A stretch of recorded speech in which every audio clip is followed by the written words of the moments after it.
Shukuru sana ndugu zangu wa Tanzania. Tuendelee kudumisha umoja wa taifa letu. Tuendelee kumuunga mkono Mheshimiwa Rais Daktari Samia Suluhu Hassan. Mheshimiwa Rais amefanya kazi kubwa sana kwa taifa letu. Tangu ameingia, umoja wa taifa letu ni mkubwa. Amekamilisha miradi mikubwa ya kimkakati aliyoachiwa ambayo watu wengi tulidhani isingeweza kukamilika. Bwawa la Mwalimu Nyerere linazalisha umeme sasa hivi.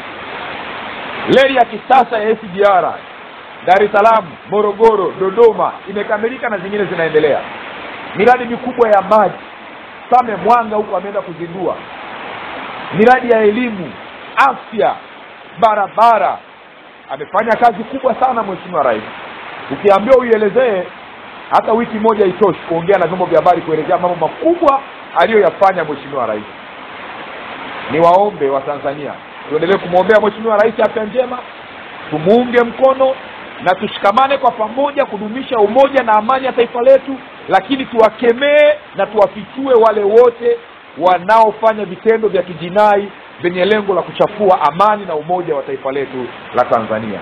Asanteni ndugu zangu kwa kunisikiliza, na wasalimu tena kwa jina la Jamhuri ya Muungano wa Tanzania. Asanteni sana.